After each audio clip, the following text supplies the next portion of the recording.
Welcome to Hometown Mystery, where we don't just uncover history, we dig up the strange, the sinister, and the downright unexplainable. And today, we're heading to Cleveland, Ohio, a city with more to it than football heartbreak and burning rivers. While some think of Cleveland as just another Rust Belt stop, it's actually home to one of America's oldest serial killer cases, secret Cold War facilities, haunted mansions, and one very suspicious priestly demise. So grab a flashlight, maybe a crucifix, and definitely don't go down into the basement, because we're diving into 4 of Cleveland's creepiest and most unsolved mysteries. Number 1. The Cleveland Torso Murders, America's forgotten serial killer. The 1930s in Cleveland were rough. The Great Depression, massive unemployment, and to make matters worse, there was a serial killer on the loose. And not just any killer, someone with a flair for the theatrical and a stomach for the gruesome. They called him the Mad Butcher of Kingsbury Run, a still unknown murderer who left a trail of dismembered, decapitated bodies scattered across the city.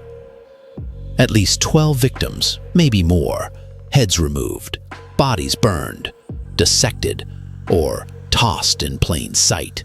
Even Elliot Ness, fresh off taking down Al Capone, was brought in to investigate.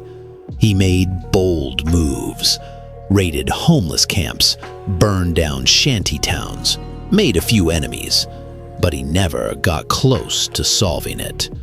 The killer taunted the press. Some say Ness even knew who did it, but couldn't prove it, and covered it up to protect his reputation. The identity of the Mad Butcher remains unknown to this day. But hey, if you're in Kingsbury Run after dark, keep your head on a swivel, literally. The secret bunker under Veterans Memorial Bridge. Cold War meets concrete. At first glance, Cleveland's Veterans Memorial Bridge just looks like a standard span across the Cuyahoga River. But underneath it, that's where things get weird.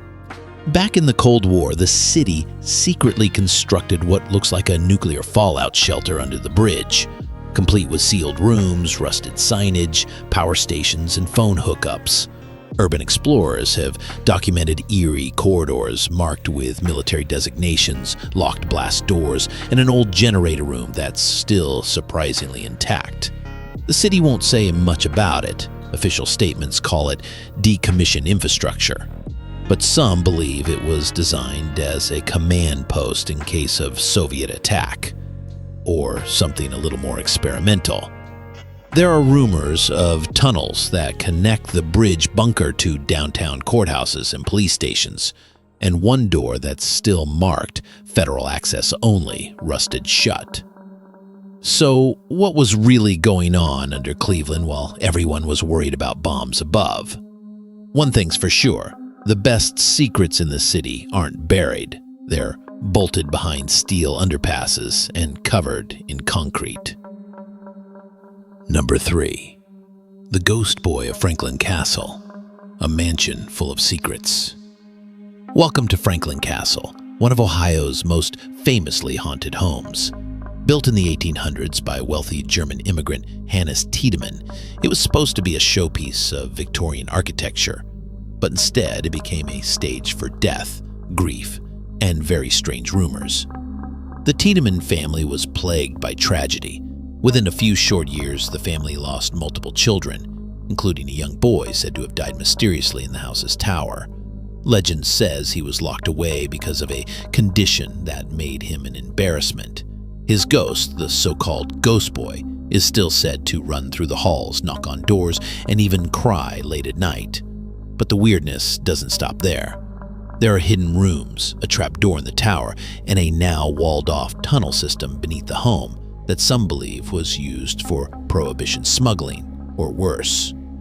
Later owners reported cold spots, inexplicable whispers, and windows that opened themselves. One family tried turning the place into a museum. They didn't last. Another tried to renovate it into a bed and breakfast. Also didn't last.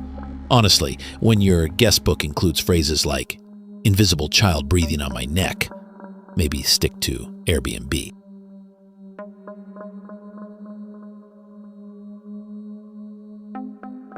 The mysterious death of Father Rothermel. Confession gone wrong?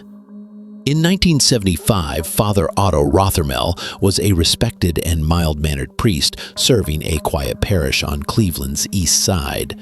Known for his community work and no-nonsense sermons, he was the last person anyone expected to become the subject of a bizarre local mystery. But one Sunday morning, he was found dead inside his own confessional booth, hanging upside down, tangled in a curtain and part of his own robes. The death was ruled accidental. Some said he slept while cleaning, others whispered about a stroke or seizure, but the setup was strange and a little too theatrical. No witnesses, no signs of a break-in, just a priest dead in the one place people come to tell their darkest secrets. Some locals still believe it wasn't an accident. Was it a parishioner with a grudge, a cover-up for something worse? Or, if you're into darker theories, was he doing something he wasn't supposed to and got punished for it? To this day, no new evidence has surfaced. The church never reopened that confessional, and if you think that's unsettling, just wait until you hear the rumors about what people started seeing in that booth afterward. From severed limbs and secret bunkers to haunted mansions and mysterious deaths in sacred spaces, Cleveland might just be the Midwest's most underrated mystery capital. Whether it's serial killers that vanished into history or something older and stranger that never left at all, one thing's clear: some parts of Cleveland weren't made to be understood, just survived. If you enjoyed this dive into the city's strangest secrets, hit that like button, subscribe, and tell us which mystery creeped you out the most. Until next time, stay curious, stay cautious, and stay out of the confessional after dark.